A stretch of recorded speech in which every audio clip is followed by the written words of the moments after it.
containing an attempt to recover and reconstitute the lost origins of the myths and mysteries, types and symbols, religion and language, with Egypt for the mouthpiece and Africa as the birthplace.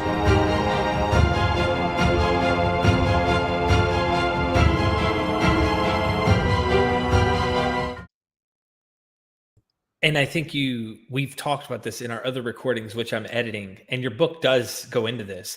The idea that the people would have his back, at least the ones he's being supported by, that have this idea of the kingdom of God and such. If he is in this John the Baptist movement, and they have this or if he's connected in some way, would you suggest he's connected?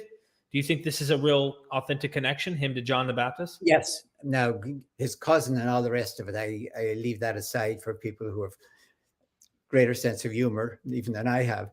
But that, yes, he definitely started as not the second in command or anything. You don't have to up his curriculum vitae. He simply started with John the Baptist. And I think, however, when John was killed and John's message of God's coming at any moment didn't happen, Jesus did something that a lot of us don't do enough when we're reading the Bible. He actually thought about things.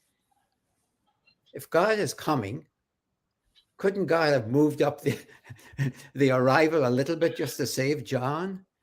If John got killed, he said God is coming, and what came was Antipas's cavalry. Maybe we got it all wrong. Maybe we're waiting for God and God's waiting for us. So I consider that Jesus changed his mind after John's death, because otherwise I cannot explain how he started off with John, but ended up saying, as he does, that the greatest in the kingdom of God is greater than John. So this gets into the Jesus. This is like in the quest of the history. Okay, let's get right into it, people. This is Myth Wisdom. Back at you again. So now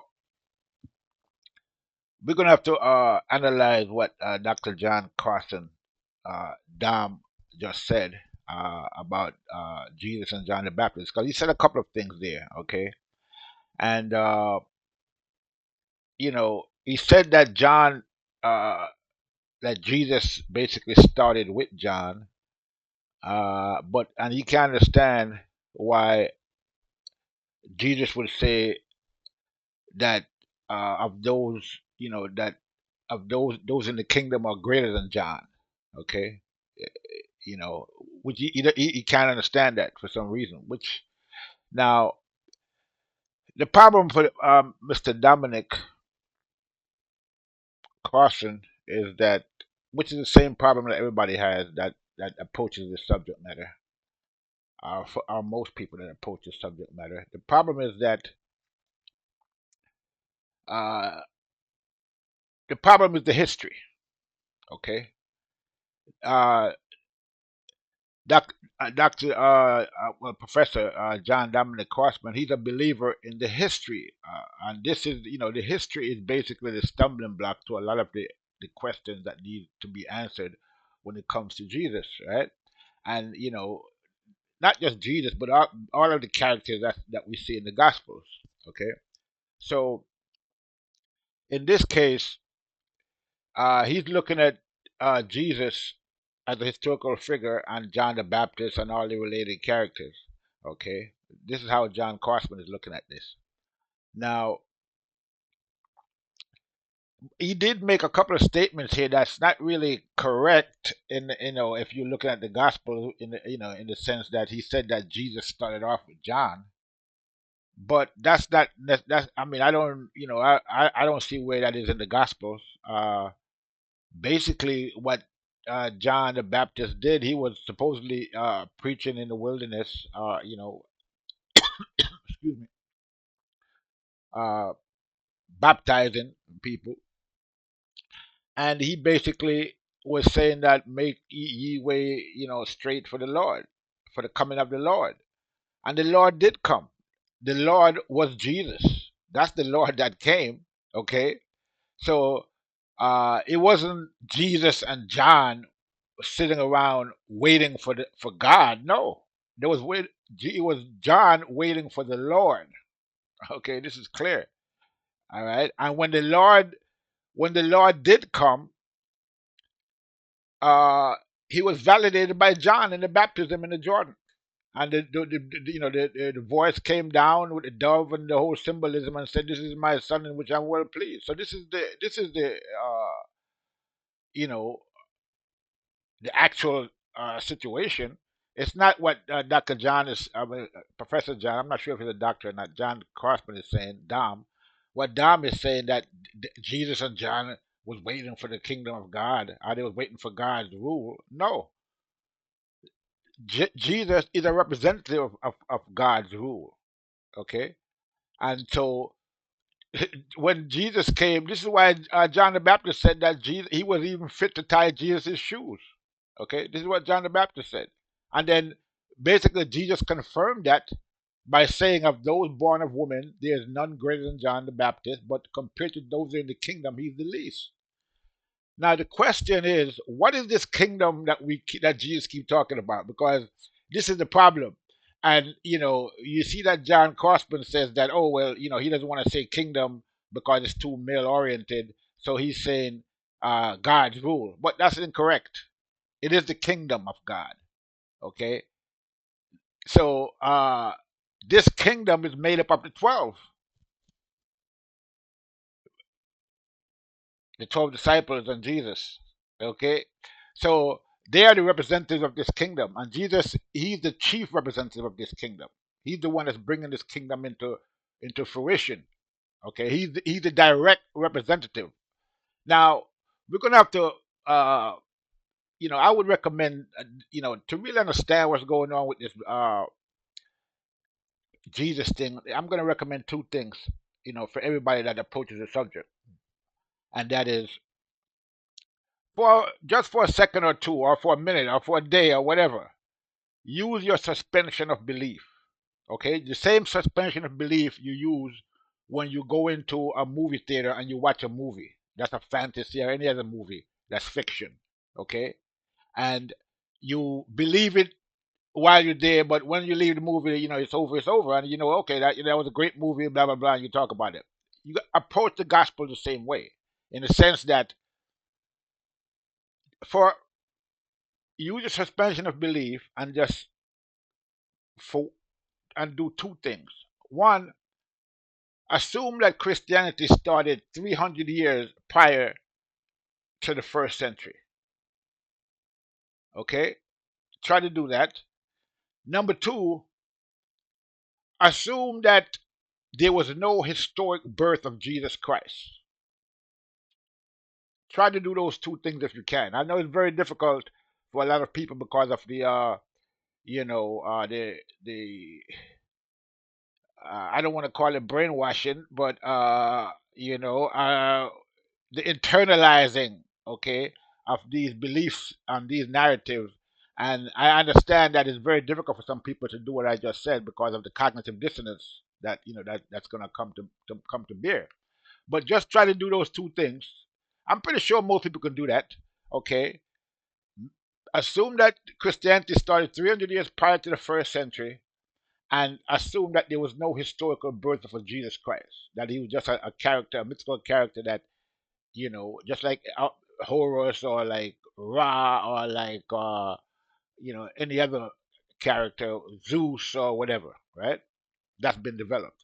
So once you can do those two things, I think you get a better idea of what Christianity is all about and how it actually works, okay?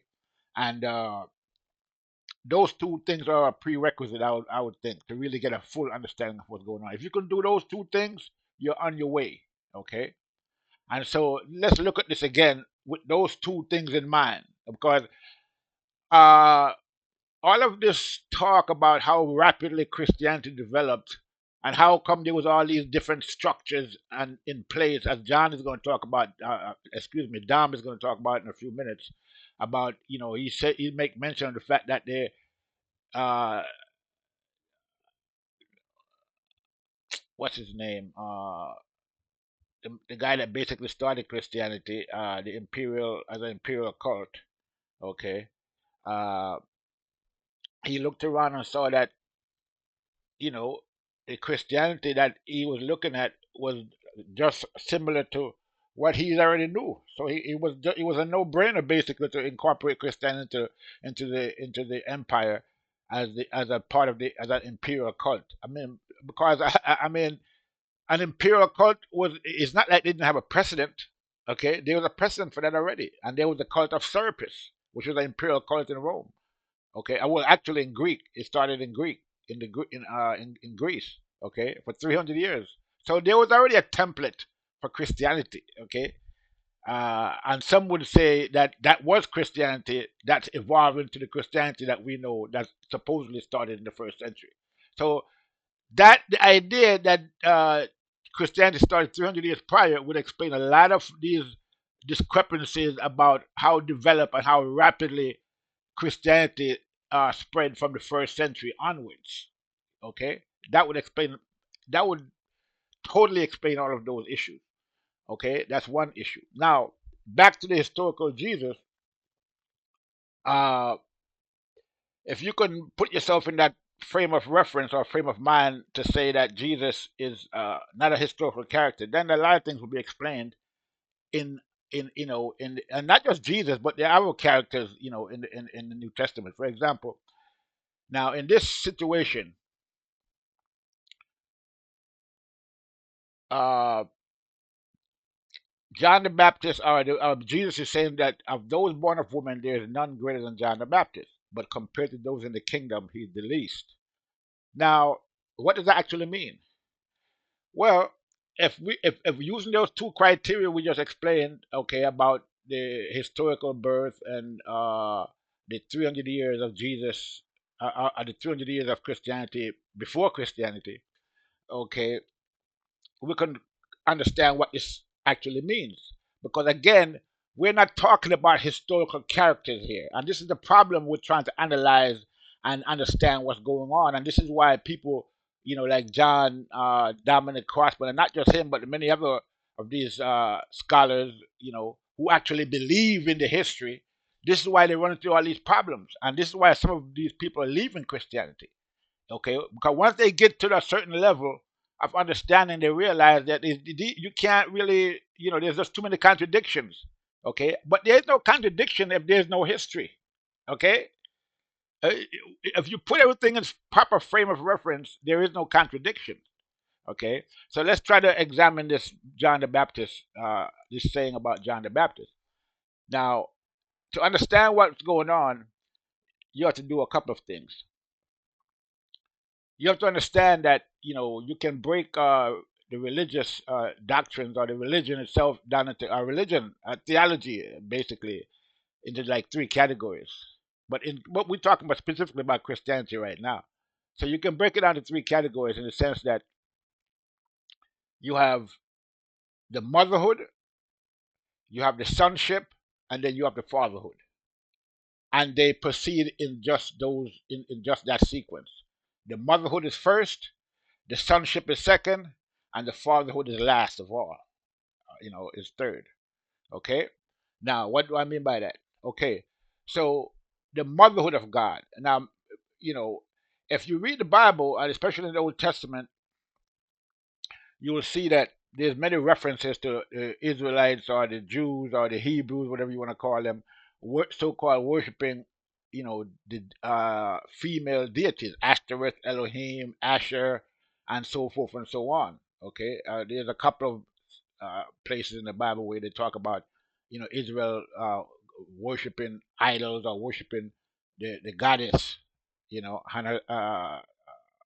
Tammuz is one of them. Okay, Baal, but not just Baal and Asherah. Okay, it's Asherah and Baal. It's like typically it's in two phases. Usually it's a mother and child. Okay, or it's in terms of the deity, or it's a mother and a young man, so to speak, which is like what you would call Lord. Okay, so this is how similar to Jesus and Mary.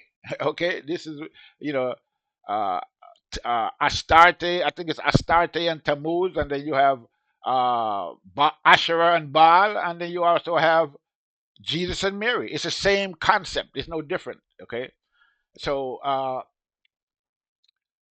what's going on here is that, so we have the, like I said, we have the three categories. Okay, you have the motherhood, the sonship, and the fatherhood. But the sonship has two phases. Okay, in those two phases, the first phase is the son of the mother. Okay, that's the first phase, which is the mother and the child. Okay, so in that, so like, so and this is, and we're talking about a child in the sense of a prepubescent child. So to give you an example, when it is a paragraph in the Bible where it talks about Jesus going, is he's a youngster, and his friends come looking for him to let him know that uh, his mother, is trying to find him, right? And he says to them, oh, doesn't she know that? Well, they found him. Supposedly, they found him out, talking to the doctors of the law and the theologists and the different, you know, uh, educated people, and he was expounding to them supposedly, or talking with them. And then when they came to him, he said, "Don't she know I have to be about? Doesn't she know I have to be about my father's business?" Okay, so here we're seeing that Jesus, up until the age of 12, is son of the mother. After that, he becomes the son of the father, which is the two phases I'm talking about. Okay, so this is what that passage actually is referring to. Okay, now that he's 12 years old, uh, he's about his father's business. Okay, he's no longer dealing with, he's no longer the son of the mother, he's now the son of the father. And this is what Jesus is representing. Okay, he's the son of the father, the son of man. Okay, this is very clear if you understand what's really going on. So he is coming to establish the fatherhood of God. Okay, so this is why when you're speaking to the woman at the well, you're telling her that no one has known the Father in this area, or whatever, in this time, or he was making mention of that. He's not saying that they didn't know God; they just didn't know the Father, that God the Father, as opposed to God the Mother or God the Son. Okay, and here we see that Jesus says that when you see the Father, you see me. I and the Father are one. Okay, these are all statements being made about the Godhead and the divinity of Jesus. Okay, uh, uh, uh, and so in that context of what I'm talking about in terms of the motherhood of God, the son, the sonship of God, and the fatherhood of God.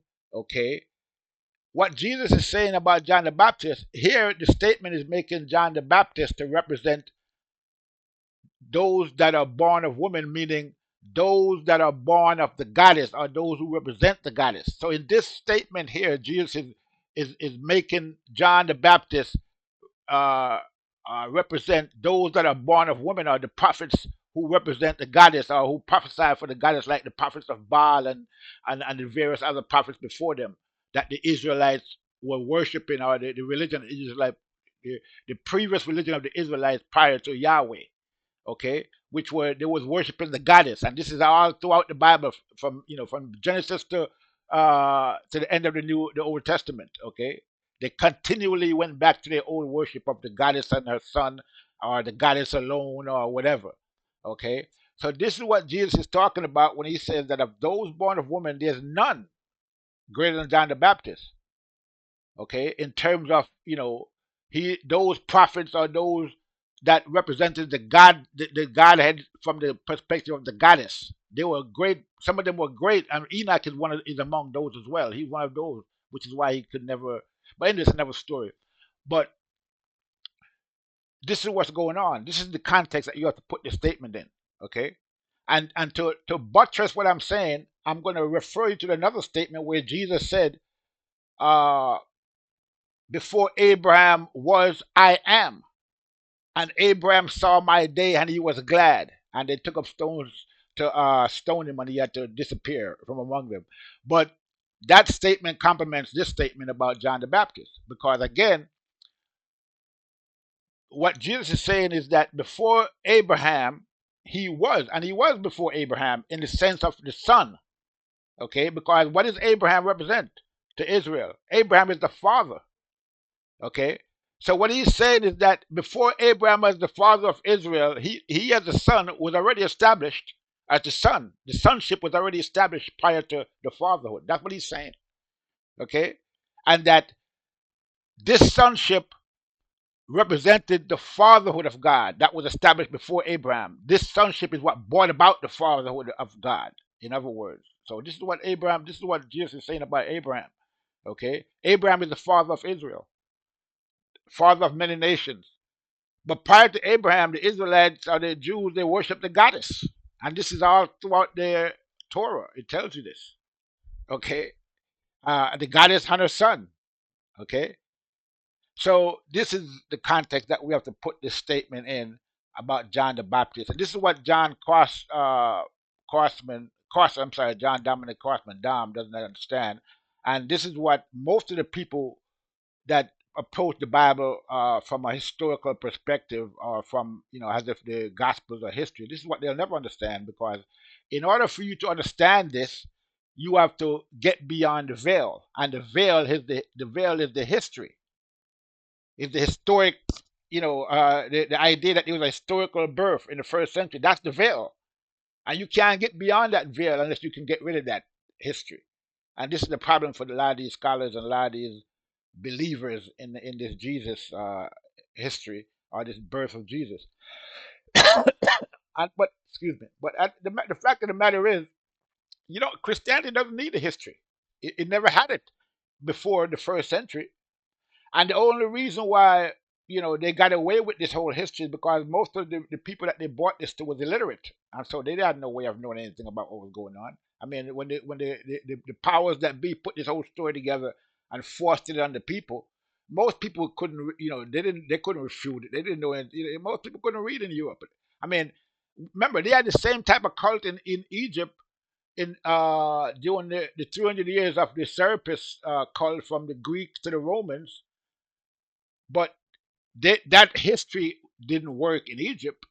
They couldn't say that Serapis was an actual historical person. I didn't try to create that mindset in Egypt, because the people Egypt was too literate for that.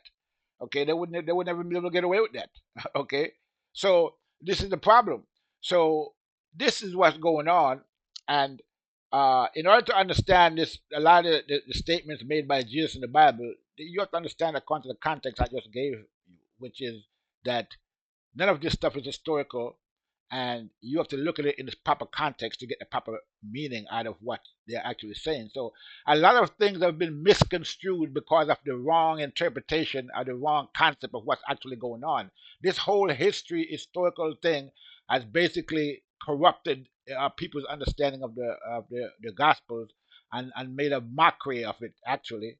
And so, I mean, here, look behind John Crossan. Okay, look at all those books that he has written. He's a very versatile writer. You see that he writes a lot of books about uh, Jesus, but he's saying to you that he can't understand what this means. That of those born of women, there's none great. He just doesn't understand what Jesus is saying about that, and that simple reason is not because he's intellectually incapable of understanding it. It's just because he believes in the history. If he was to get rid of the history, then he would be on solid ground, and it would be no problem for him to understand it. But that's a veil, and a literal veil that you have to get beyond, and not many people can get beyond that veil. Okay, some people do try to get beyond it in some way, shape, or fashion, but they end up in a limbo where they don't believe, or they're not sure, and they become atheists, but they still have the mindset of the Christians, of the Christian belief, and so they kind of just stuck there.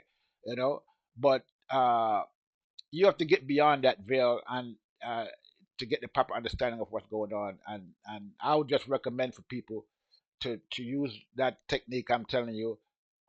Use a suspension of belief, and that will help you to get over the cognitive dissonance, to get beyond the veil that was placed, which was, actually placed there, you know, by the people that created this whole this concoction called historic Christianity, or the historical Jesus.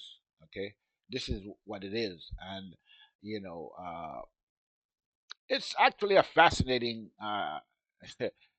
situation, really, when you think about it, right? Because I mean, again, look at all those books, and there's other people that, like Bart Ehrman. They've written dozens of books about this Jesus character, and basically they have basically no clue of what's actually going on.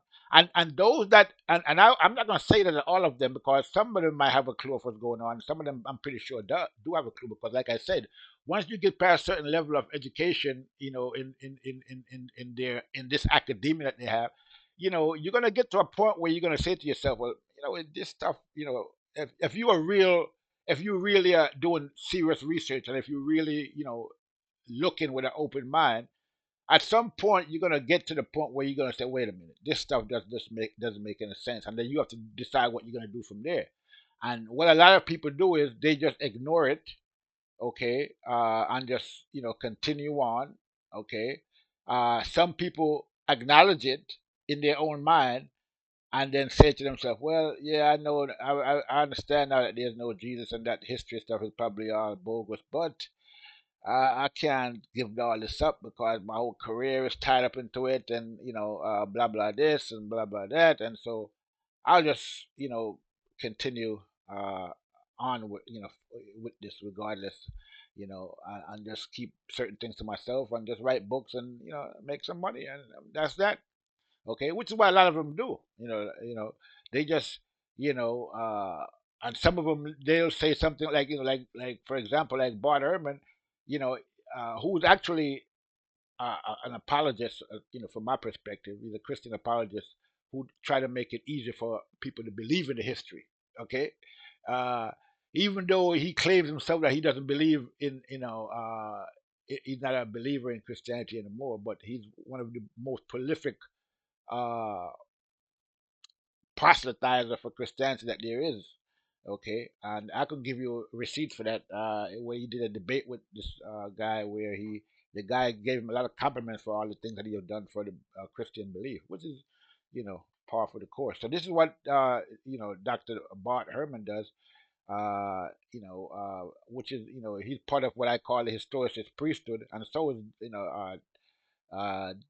John Dominic Crossan, and a lot of other these so-called Bible scholars, or Bible quote unquote historians. Okay, so again, uh, I'm not going to make this video too long. I'm going to come back to the subject again, but again, this is what we need. This is what needs to be done. This subject, Christianity doesn't need a history. It doesn't need a historical Jesus. Okay, and it would probably do much better without it. Okay, and then what would happen is that Christianity would stop, losing so many educated people, because once they understand it in its proper context, then there's no problem with it, really. Okay, there's not a problem with Christianity once you understand it in its proper context. Okay, I mean, you can still be a Christian, and know what I'm saying to you now about the history not being in an actual history. That doesn't invalidate your faith. Okay, but it doesn't invalidate a faith in the history. But it's not going to invalidate your faith in Christianity. It shouldn't, because there's a lot of Christians who know what I'm saying right now. I mean, I'm not going to say there's a whole bunch of them, but there are some Christians, the Gnostic Christians, who understand exactly what I'm talking about, and they just go on and continue on, with their faith, or their, without any problems. It doesn't have to be a problem. Okay, the problem is the belief in the history. That's the problem. Okay, and so many Christians, and there were many Christians before who didn't believe in a historical Jesus Christ. Okay, before the Nicene Council, there's a lot of Christians that didn't believe in this, historical Christ, and so this is I'm not telling you anything new about the history. The history wasn't a foregone conclusion in those days. The history had to be enforced by various ecumenical councils. This is what people have to understand. This history that we believe in so much today and that people just take for granted, it had to be implemented and with the force of law behind it to make sure it took, it actually became what it is today. So this is what, this is why it's very important that we get out of take our heads out of the actual books of the Bible and then go to the history itself, because all these a lot of these scholars do is get into the Bible and they into the Gospels or the Acts or wherever, and they read these stories and they just like a cat chasing its own tail. They're just going around in circles. You know what I mean? And they don't. Most of them though will never address the history, the actual history of Christianity. Okay, the Donatist controversy, and all these various factors that the ecumenical councils, the Theotokos controversy. They don't deal with none of that. All they do is go into the Bible and then read into these gospel stories and then try to tell you their interpretation of as if the gospel, the stories are the history instead of actually the real history. So it is what it is, though. Once you believe in that history again, you have to rent that veil in order to get to the actual real story, if to find out what's really going on. And it's not many people that can do that. And what we see with Dr. I keep saying doctor, I don't know if he's a doctor, but professor, I'm pretty sure he's at least a professor, probably a doctor as well. John Dominic Crossan, he talks about this cognitive dissonance, but the cognitive dissonance is not in Jesus. Jesus didn't change his mind. The cognitive dissonance is in Dr. John Dominic Crossan. Dom is the one that has the cognitive dissonance. And again, I just recommended two ways to basically try to, use the suspension of belief, take out the historic birth in the first century, assume that Christianity started 300 years prior to the first century, and that will solve 100% of the issues that Dr. John Crossan have with the Gospels, and he would, that would give him a better understanding of what's actually going on. Not just him, but all the other people that supposedly studying the subject matter about Christianity. And with that said, I'm going to leave it there. Again, I'll probably come back and revisit this again, and in various other ways in a more complete fashion. But for now, I'm just gonna put this out there, and y'all let me know what you think. Make a comment on what I just said. Feel free, to make your comments known. Thank you very much. I'm out. Containing an attempt to recover and reconstitute the lost origins of the myths and mysteries, types and symbols, religion and language, with Egypt for the mouthpiece and Africa as the birthplace.